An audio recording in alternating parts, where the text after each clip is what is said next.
Work sucks, few will argue with that. However, people are only as free as their economic situation allows. Each day we sell ourselves in the market in exchange for basic survival. For this work, this rat cage, we spend about a third of our lives enriching others, stifling our own human growth and creativity, dumbing ourselves down by microtasks, and relinquishing our personal freedom. The repetition, humiliation, and dehumanization of our system begs the question, why? There must be a better way. I call for the transformation of the workplace. The first step is to implement a tested alternative to our system of production, worker self-management. Change cannot take place on a superficial level. Change must reach into the institutions that cultivate and shape who we are. We have to examine the underlying structures that ultimately produce and express the society we live in. These structures and institutions help cultivate the way people live, think, act, socialize, and whether individuals develop wealth or live in poverty. The success of an institution is measured by the level of participation of the individual actors. The more self-interest one has in the institution's outcome, the more energetically they participate. They are more likely to put in much more time, effort, and passion into the institutions if they stand to gain something from it. The modern business institution is defined by a continued acquisition of ever more money and power. We might at some point have asked ourselves what we would do in exchange for $10 million. The answers vary, of course. While I do not consider myself a materialistic person, I have to admit that I'd probably commit some terrible crimes for this ultimate prize. The good thing is, I never asked this question. However, this is exactly what they are talking about when the leaders of business face tough decisions. They answer this question daily. They answer it with working conditions, by exploiting environmental disasters, by the influence of government and media, outsourcing, and sometimes even promoting war and death. Our largest institution actually increases criminal pursuits and maximizes immoral behavior. Not only does centralizing power foster immoral behavior, but it also creates inefficiencies and has been shown to be highly unproductive and bureaucratic. The use of central planning by the Soviets demonstrates what happens when power is concentrated into the hands of an elite. The corporation and modern-day business have a lot in common with Stalinism. Corporations use a centralized form of planning, even calling the upper tier a government. The top management takes decisions based on highly aggregated data, the quality of which is hard to know. The management then suffers from an information and knowledge deficiencies, while the workers below lack the sufficient autonomy to act to correct the inefficiencies, as well as the incentive to communicate accurate information and act to improve the production process. Therefore, inefficiencies become magnified because the few cannot know the needs and wants of an entire population. One way to resolve these deficiencies is by rearranging our institutions to allow for worker self-management. Under this system, all the workers are the owners and the operators of the workplace. Every employee has equity in the workplace and an incentive to see their own enterprise do well. Under workers' control, employees have a say over their own environment and hence their own lives. Because every worker is an owner, major decisions are made by democratic action. One worker, one vote. Power does not flow from the top down. Instead, power is equally shared among all the employees. To have a democratic workplace is not to say that every minor decision is made by the group. Most workers would carry out their regular jobs, but when everyone is affected by a problem, they all work together to negotiate a solution amongst themselves. Because every employee is a manager and an owner, they need to use their own ingenuity, intelligence, and creativity to run their own enterprise. The mechanisms of self-management facilitates the natural unfolding of these positive human attributes. At the same time, a feedback loop is created that maximizes these results.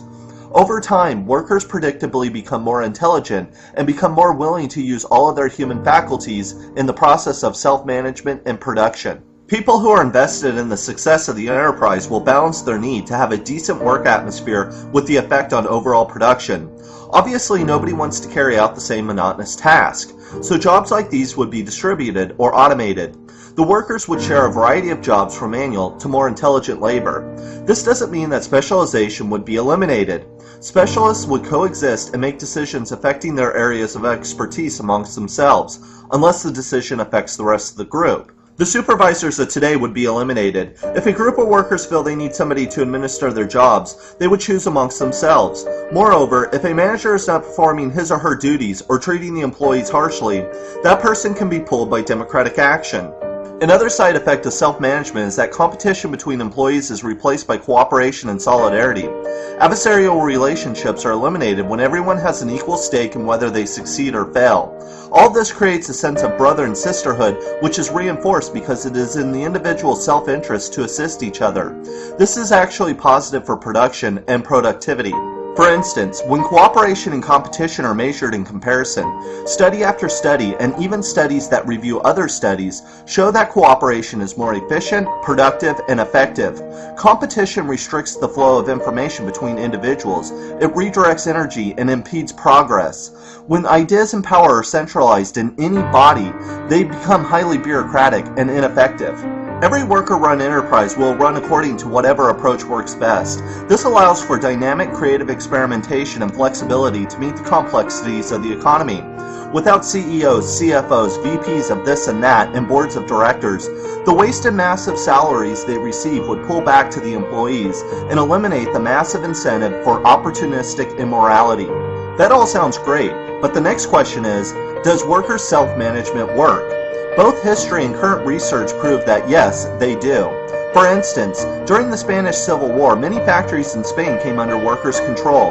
In Aragon, productivity jumped 20%, while the standard of living was raised by 50 to 100% within a few months. Almost every industry, including health, agriculture, energy, textiles, transportation, water, and most service industries saw large jumps in productivity. Literally millions of workers were participating and self-managing their own affairs in this industrial society before it was crushed out by the communist and fascist armies. One of the largest worker-run companies today is Mondragon in Spain. This federation of worker-run firms consists of 256 companies with almost 93,000 employees. Since 1956, Mondragon has continued to grow and is today's 7th largest company in Spain. Even today, cooperatives play a large part in the world economy. They provide over 100 million jobs around the globe. In some countries such as Finland, cooperatives contribute to over 16% of the GDP. This model is more productive and efficient because it demands that every person work in their own self-interest instead of benefiting the few. Employees today do as little work as possible while creating the illusion that they are working hard. This is natural because there is little incentive for most employees to realize their full potential. The institutionalization of business corrupts and mangles everything it touches, including ourselves. Power and self-interest cannot and should not be centralized. Today, contributing to society by meeting your basic economic needs can mean cooperating in a world of maximized greed and immorality. There is no reason to try to reform the system. Today, the modern business and corporation suffers from the same psychosis and inefficiencies as Stalinism.